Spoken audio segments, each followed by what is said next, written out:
당신은 방 안에 혼자 앉아 있습니다. 창문 밖으로는 햇살이 따스하게 비치고 사람들이 웃으며 지나가는 모습이 보입니다. 그러나 당신의 마음속에는 보이지 않는 벽이 높이 세워져 있습니다.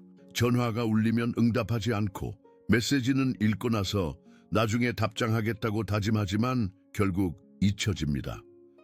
친구들의 초대는 공손하게 거절하고 새로운 관계를 맺을 기회가 생기면 무의식적으로 뒷걸음질 치게 됩니다.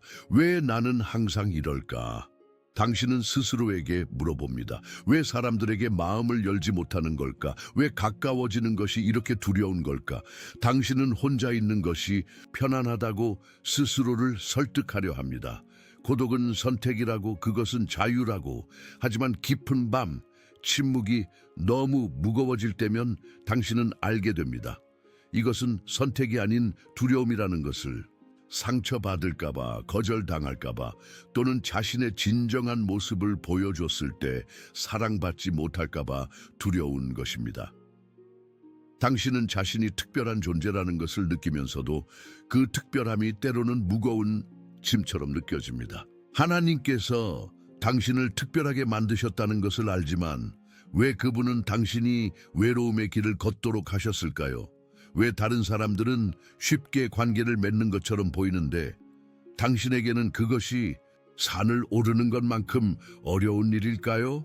당신의 영혼은 깊은 연결을 갈망하면서도 마음은 계속해서 방어벽을 세웁니다. 이것이 당신의 모순입니다. 선택받은 여인으로서의 당신의 여정이 시작되는 지점입니다. 당신의 고독은 우연이 아닙니다. 때로는 하나님께서 우리를 사람들로부터 멀리 떨어뜨려 놓으시는 계절이 있습니다. 이것은 벌이 아니라 준비입니다. 광야의 시간은 항상 약속의 땅 전에 옵니다. 모세는 40년 동안 광야에서 준비되었습니다. 요셉은 감옥에서 왕궁으로 가기 전 긴 고독의 시간을 보냈습니다. 엘리야는 갈멜산의 대결 전에 그리 치내게 숨어 있었습니다. 그리고 예수님조차도 공생애를 시작하기 전 40일 동안 광야에 계셨습니다. 당신이 사람들로부터 물러나 있는 이 시간은 하나님께서 당신의 영혼에 깊이 말씀하시는 시간일 수 있습니다. 당신의 고독의 정원에서 특별한 씨앗이 심어지고 있습니다. 아직은 보이지 않지만 그 씨앗은 자라나 많은 사람에게 그늘과 열매를 제공할 나무가 될 것입니다. 내가 그를 인도하여 광야로 데려가서 그의 마음에 말하리라 하고 호세아 2장 14절은 말합니다.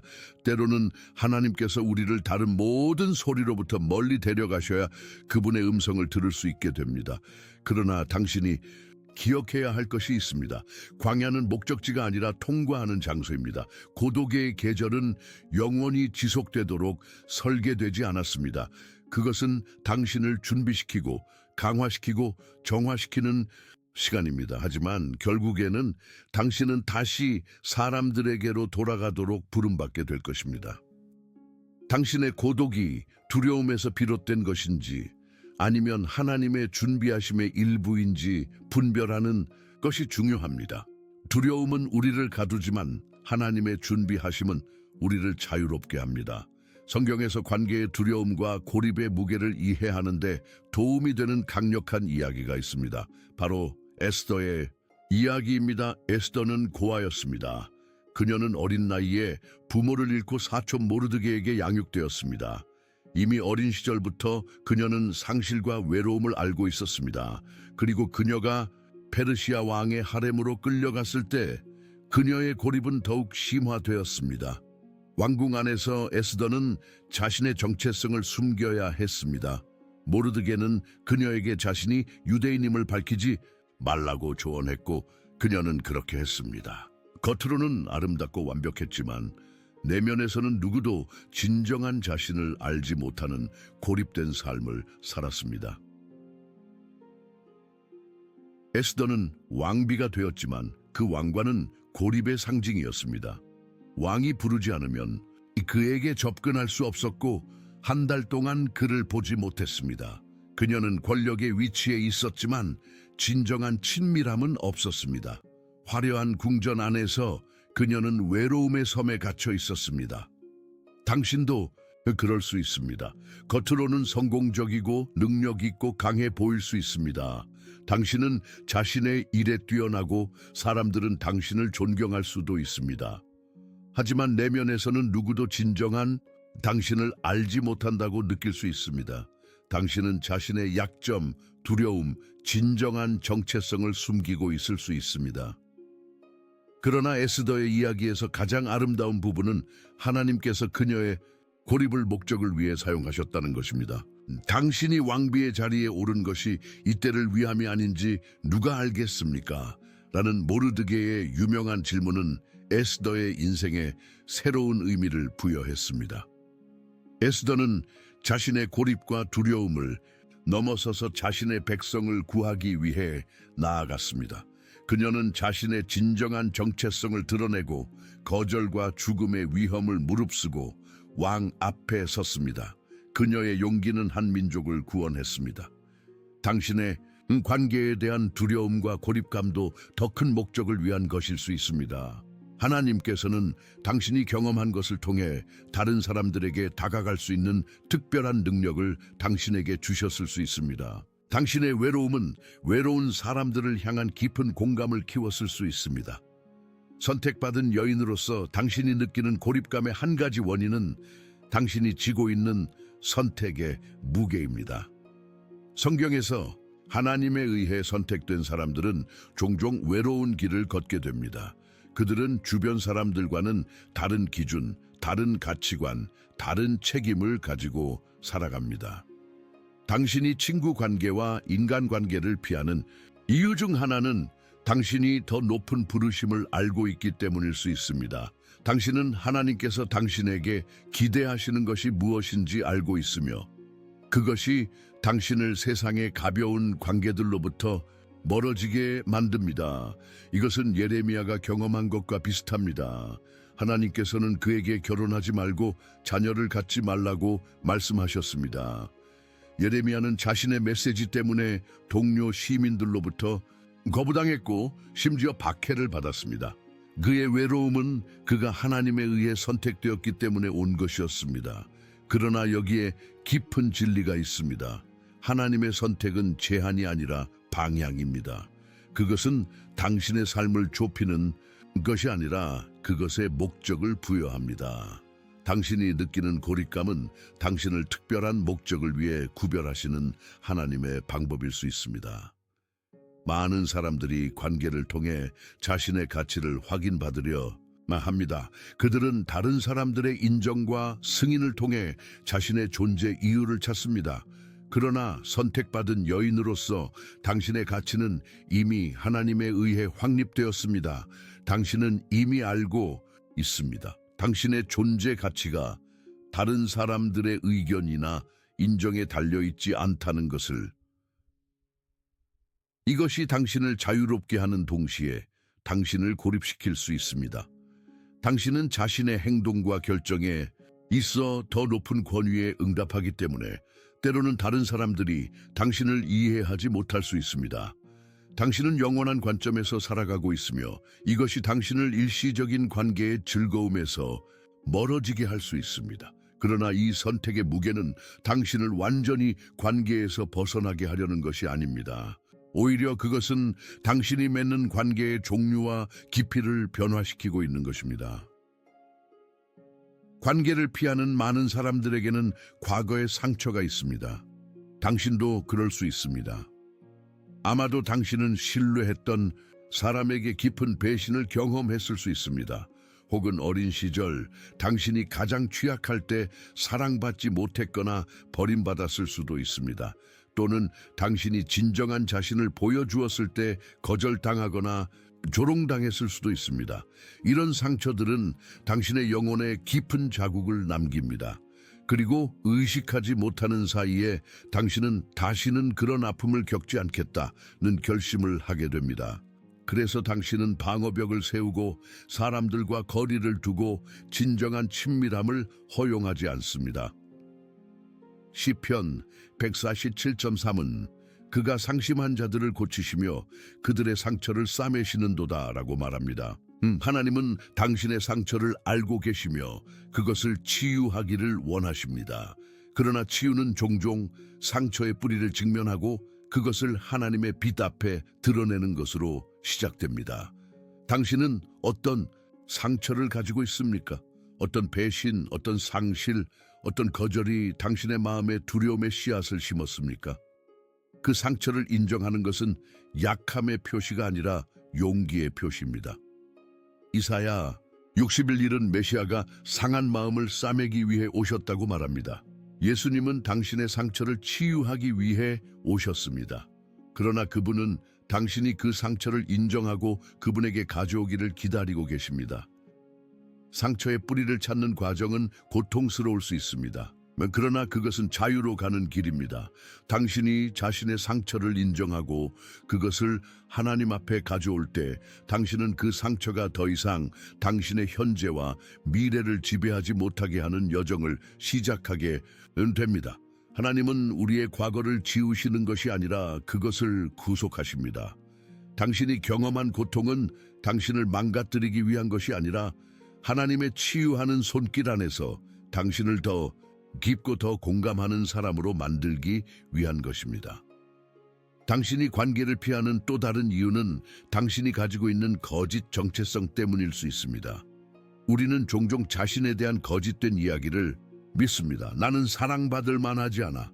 나는 항상 거부당할 거야. 내 진짜 모습을 보면 아무도 나를 받아들이지 않을 거야. 나는 사람들과 잘 어울리지 못해. 같은 생각들이 당신의 마음속에 자리 잡고 있을 수 있습니다. 이러한 거짓 정체성은 당신이 어떻게 행동하는지에 영향을 미칩니다. 당신이 스스로를 사랑받을 가치가 없다고 믿는다면 당신은 무의식적으로 그 믿음을 확인하는 방식으로 행동할 것입니다. 당신은 관계를 피하거나 자신을 고립시킬 것입니다. 그리고 그 행동은 다시 당신의 거짓 믿음을 강화합니다. 그러나 하나님은 당신에 대해 다른 이야기를 가지고 계십니다. 에베소서 2:20은 우리는 그분의 작품이요 그리스도 예수 안에서 선한 일을 위해 창조되었다고 말합니다. 당신은 우연이 아니라 걸작입니다. 당신은 목적을 가지고 세심하게 만들어졌습니다. C.S. 루이스는 이렇게 말했습니다. 당신이 만난 평범한 사람은 없습니다. 당신이 대화하는 사람들은 신들이나 여신들입니다. 현재는 가면을 쓰고 있지만 언젠가는 벗게 될 것입니다.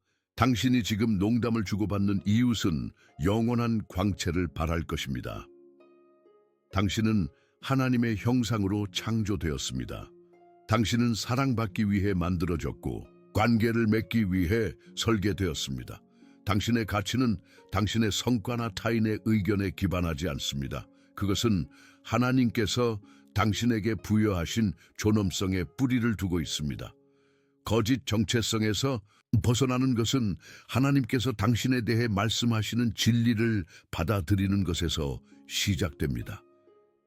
그것은 당신의 생각을 사로잡고 있는 거짓말을 식별하고 그것을 하나님의 말씀의 진리로 대체하는 것을 의미합니다. 로마서 12는 너희는 이 세대를 본받지 말고 오직 마음을 새롭게 함으로 변화를 받아 라고 말합니다. 마음의 갱신은 당신이 자신에 대해 믿는 것을 변화시키는 것입니다. 그리고 그 변화는 당신이 관계에 접근하는 방식을 완전히 바꿀 것입니다. 당신이 관계를 피하는 또 다른 강력한 이유는 완벽주의일 수 있습니다. 많은 선택받은 여성들은 높은 기준을 가지고 있습니다. 그들은 자신에게 최고를 기대하고 자신의 모든 행동이 완벽하기를 원합니다. 이런 완벽주의가 관계에 적용될 때 그것은 파괴적인 결과를 낳을 수 있습니다. 완벽주의는 두 가지 방향으로 작용합니다. 첫째, 당신은 자신이 관계에서 완벽해야 한다고 느낄 수 있습니다.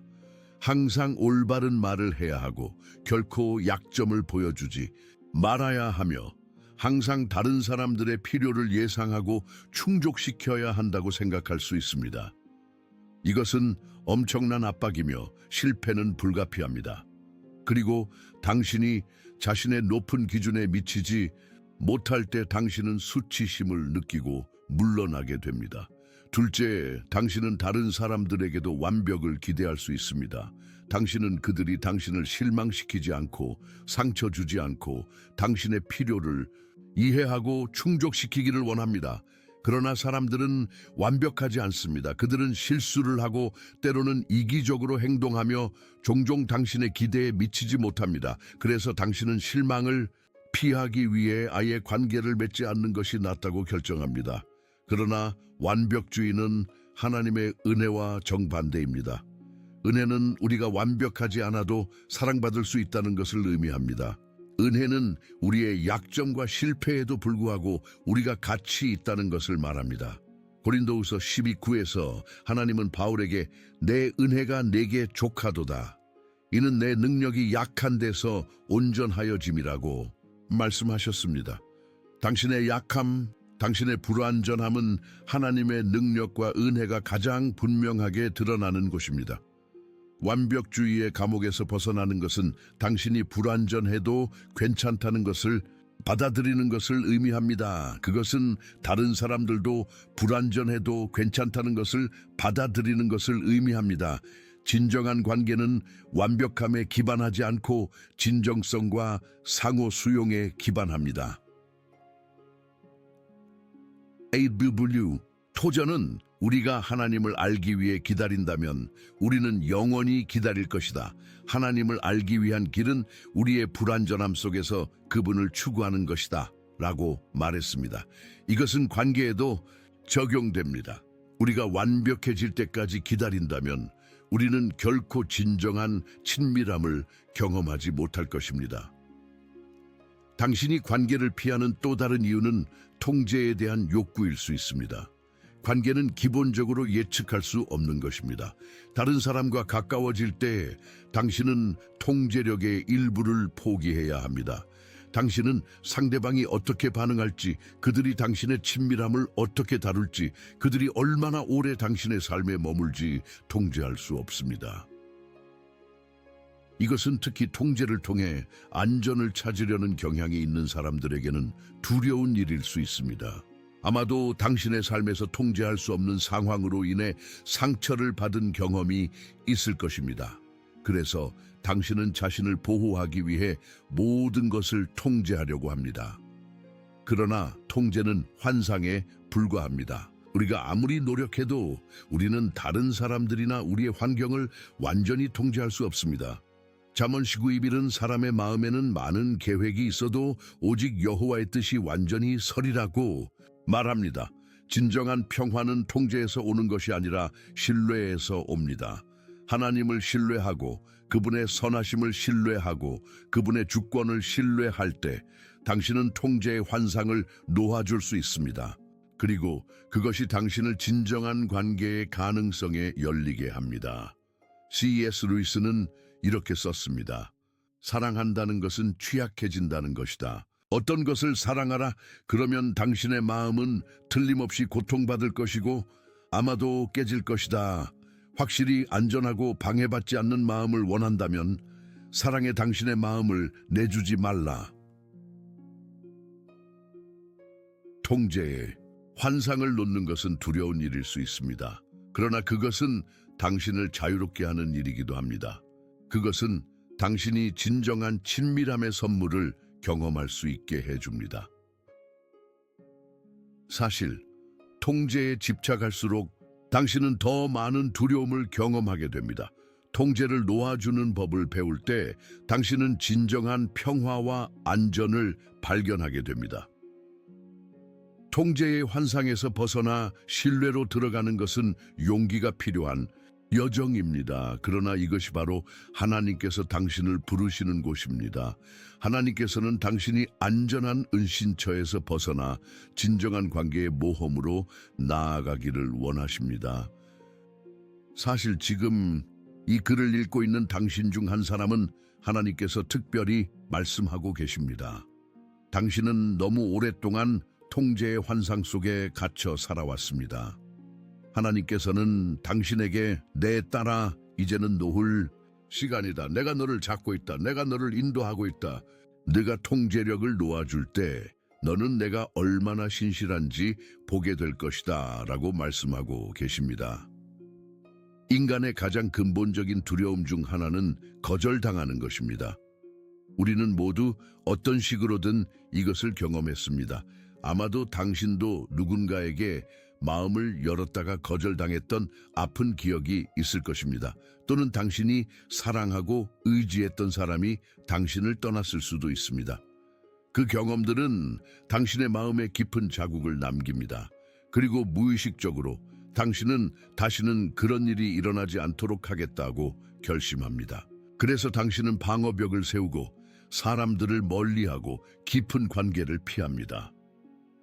그러나 거절에 대한 두려움은 종종 실제 거절보다 더 많은 고통을 줍니다. 그것은 당신을 고립의 감옥에 가두고 하나님께서 당신을 위해 계획하신 풍성한 관계를 경험하지 못하게 합니다.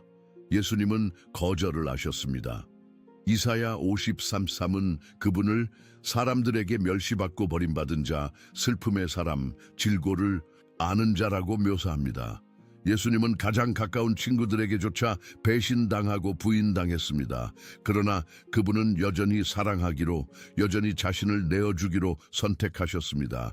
거절에 대한 두려움을 극복하는 핵심은 당신의 가치의 근원을 재정립하는 것입니다.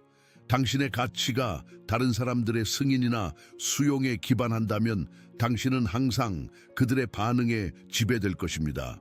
그러나 당신의 가치가 하나님의 변함없는 사랑에 뿌리를 두고 있다면 당신은 다른 사람들의 반응에 흔들리지 않을 것입니다.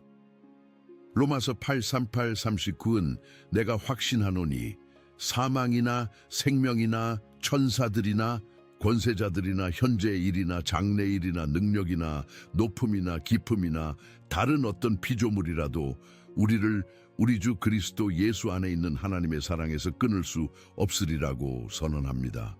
당신이 하나님의 변함없는 사랑으로 안전하다는 것을 알 때 당신은 거절의 위험을 무릅쓰고 다른 사람들에게 다가갈 수 있는 자유를 발견하게 됩니다. 당신은 모든 사람이 당신을 좋아하거나 이해할 필요가 없다는 것을 알게 됩니다. 당신은 거절이 당신을 정의하지 않는다는 것을 알게 됩니다. C.S. 루이스는 거절당할 위험을 감수하지 않고는 결코 참된 사랑을 알 수 없다고 썼습니다. 거절의 가능성은 친밀함의 일부입니다.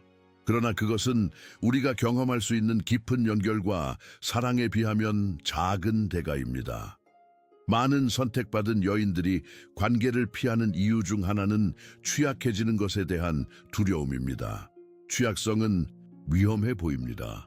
그것은 당신의 진정한 생각, 감정, 두려움, 실패를 드러내는 것을 의미합니다. 그것은 방어벽을 내려놓고 다른 사람이 당신의 진정한 모습을 보게 하는 것을 의미합니다. 그러나 취약성 없이는 진정한 친밀함도 없습니다.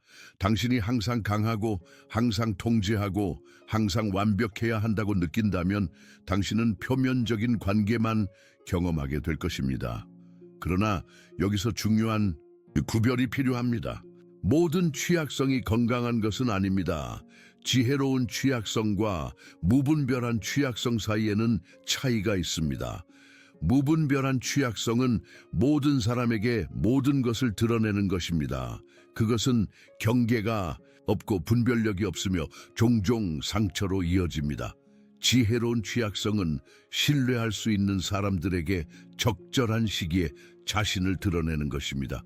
그것은 경계를 존중하면서도 진정한 연결을 허용합니다.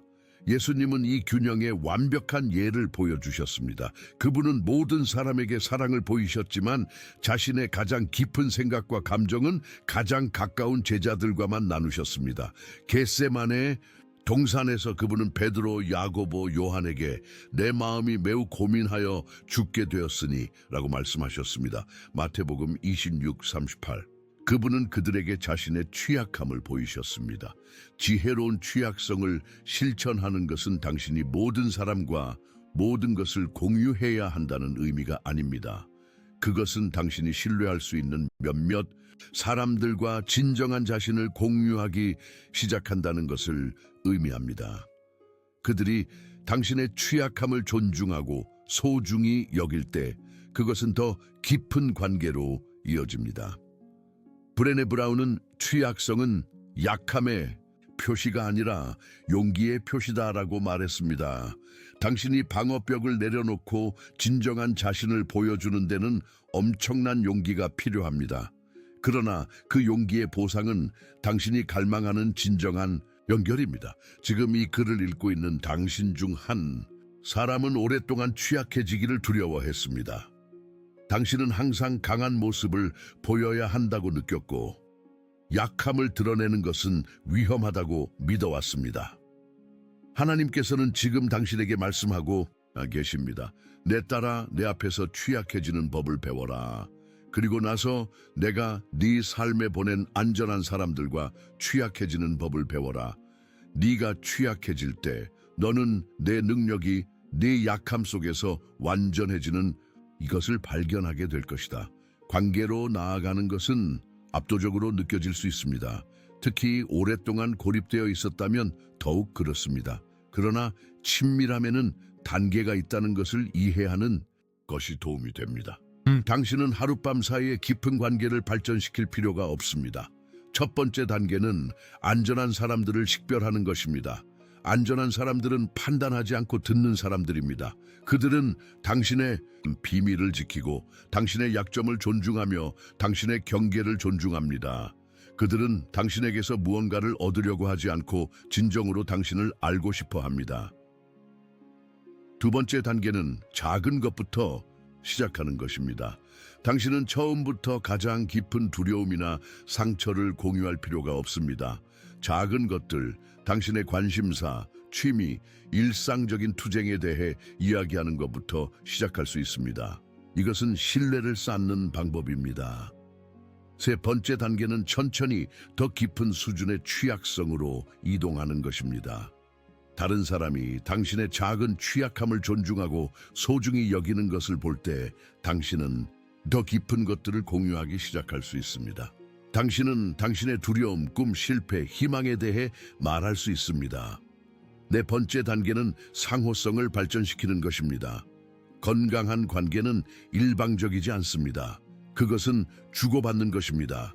당신이 다른 사람의 삶에 투자하고 그들도 당신의 삶에 투자할 때 당신은 더 깊은 연결을 경험하게 됩니다. 이 과정은 시간이 걸립니다. 그것은 인내와 용기를 필요로 합니다.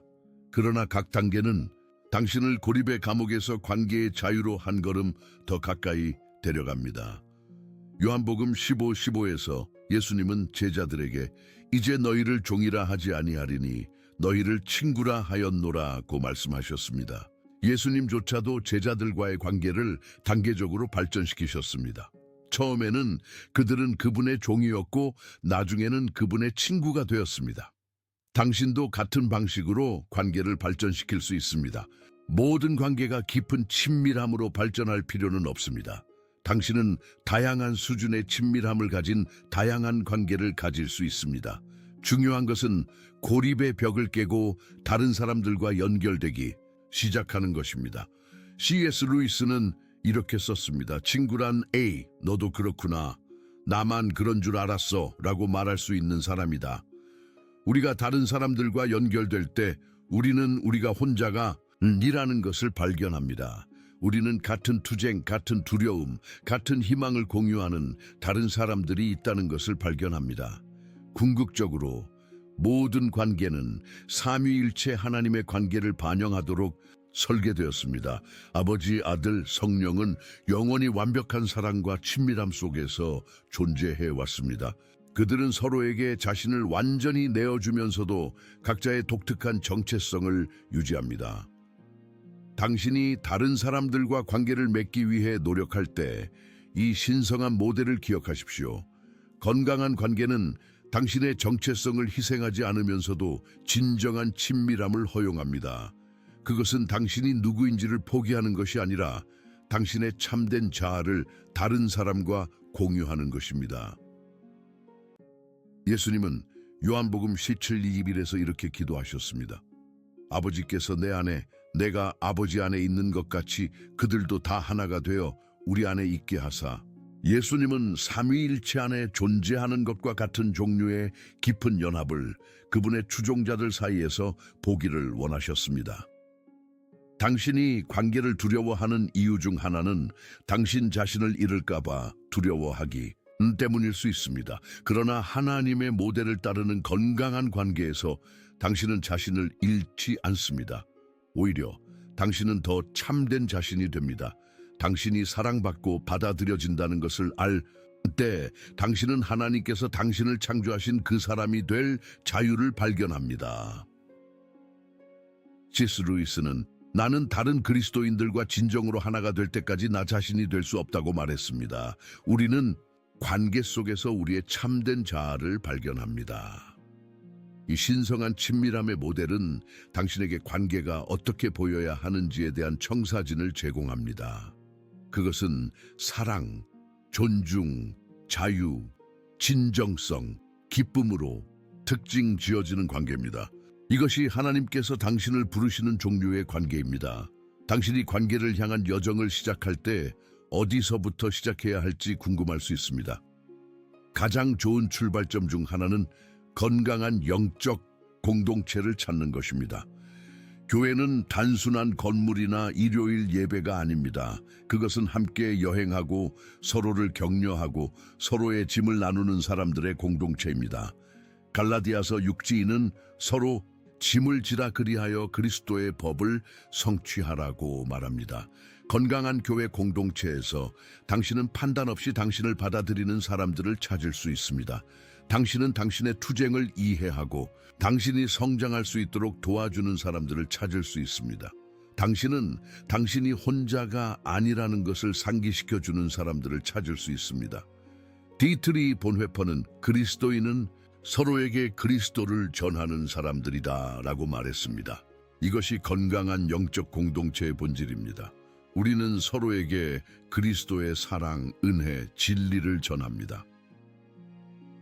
물론 모든 교회나 기독교 공동체가 건강한 것은 아닙니다. 일부는 독성이 있고 학대적일 수 있습니다. 공동체를 찾을 때 그곳이 은혜, 진리, 사랑이 균형을 이루는 곳인지 확인하십시오. 그곳이 다양성을 존중하고 질문과 의심을 허용하는 곳인지 확인하십시오.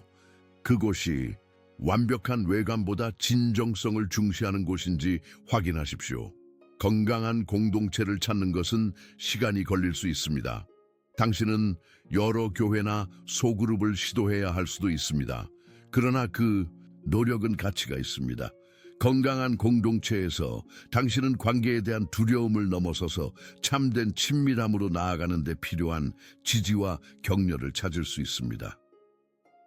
성경은 철이 철을 날카롭게 하는 것 같이 사람이 그 친구의 얼굴을 빛나게 하느니라. 잠언 27:179 말합니다. 우리는 서로를 통해 성장하고 변화합니다. 우리는 서로를 통해 더 나은 사람이 됩니다. 지금 이 글을 읽고 있는 당신 중 한 사람은 교회나 영적 공동체에 대한 깊은 상처를 가지고 있습니다. 아마도 당신은 과거에 거절당하거나 판단받았거나 상처받았을 것입니다. 하나님께서는 지금 당신에게 말씀하고 계십니다. 내 딸아, 나는 네가 경험한 상처에 대해 슬퍼한다. 그러나 나는 네가 포기하지 않기를 바란다. 나는 너를 위한 공동체를 가지고 있다. 네가 진정으로 환영받고 사랑받고 소중히 여겨지는 곳 계속 찾아라. 계속 노력해라. 내가 너를 인도할 것이다. 당신의 이야기는 아직 끝나지 않았습니다. 당신이 관계에 대한 두려움과 씨름하는 선택받은 여인으로서 당신 앞에 새로운 장이 펼쳐지고 있습니다. 그것은 고립에서 연결로, 두려움에서 신뢰로, 방어에서 취약성으로 가는 여정이 될 것입니다. 이 여정은 쉽지 않을 것입니다. 당신은 뒤로 물러나고 싶은 순간들이 있을 것입니다. 당신은 옛 방어 패턴으로 돌아가고 싶은 유혹을 느낄 것입니다. 그러나 하나님께서는 당신과 함께 계시며 당신을 인도하고 계십니다. 하나님께서는 에스더에게 하신 것처럼 당신에게도 말씀하고 계십니다. 네가 왕국에 들어온 것이 바로 이때를 위함이 아니냐? 에스더 4:1-4. 아마도 당신의 모든 경험, 당신의 모든 상처, 심지어 당신의 고립의 계절까지도 당신을 이 순간을 위해 준비시켰을 것입니다. 당신이 진정한 친밀함으로 나아갈 때 당신은 다른 사람들을 축복할 수 있는 독특한 위치에 있게 됩니다. 당신의 이야기, 당신의 지혜, 당신의 통찰력은 비슷한 투쟁을 하는 다른 사람들에게 희망과 격려의 원천이 될 수 있습니다. C.S. 루이스는 우정은 뭐라고 너도 그렇구나 나도 그런 줄 알았어 라고 말하는 순간에 태어난다고 말했습니다. 당신이 자신의 이야기를 공유할 때 당신은 다른 사람들이 자신의 이야기를 공유할 수 있는 안전한 공간을 만듭니다. 당신은 그들이 혼자가 아니라는 것을 알게 합니다. 당신의 두려움의 상처는 당신의 간증의 일부가 됩니다. 당신의 약점은 당신의 능력의 일부가 됩니다. 하나님께서는 당신이 경험한 모든 것을 다른 사람들의 위로와 치유를 위해 사용하실 것입니다. 고린도후서 1:3-4는 찬송하리로다. 그는 우리 주 예수 그리스도의 하나님이시요 자비의 아버지시요 모든 위로의 하나님이시며 우리의 모든 환난 중에서 우리를 위로하사 우리로 하여금 하나님께 받는 위로로서 모든 환난 중에 있는 자들을 능히 위로하게 하시는 이시로다 라고 말합니다. 당신이 하나님의 위로를 경험할 때 당신은 다른 사람들에게 그 위로를 전할 수 있게 됩니다. 당신이 치유를 경험할 때 당신은 다른 사람들에게 치유의 도구가 될 수 있습니다. 당신이 두려움에서 자유를 발견할 때 당신은 다른 사람들에게 자유의 길을 보여줄 수 있습니다. 선택받은 여인으로서 당신은 단순히 당신 자신의 기쁨과 성취를 위해 선택된 것이 아닙니다. 당신은 하나님의 사랑, 은혜, 진리를 세상에 전하기 위해 선택되었습니다. 그리고 그것은 관계 속에서 진정한 친밀함 속에서 가장 강력하게 일어납니다. 그러므로 용기를 내십시오. 당신의 두려움에 직면하십시오. 작은 걸음부터 시작하십시오. 하나님과의 관계에서 시작하여 그분의 무조건적인 사랑과 수용을 경험하십시오. 그리고 그 사랑으로 강화되어 다른 사람들에게 다가가기 시작하십시오. 당신의 여정은 당신만의 것입니다. 그것은 다른 사람의 여정과 똑같아 보이지 않을 것입니다. 하지만 한 걸음 한 걸음 당신은 두려움에서 사랑으로, 고립에서 연결로, 방어에서 취약성으로 나아갈 것입니다. 이것이 선택받은 여인으로서의 당신의 부르심입니다. 이것이 당신의 여정입니다. 그리고 하나님께서는 모든 걸음마다 당신과 함께 계실 것입니다.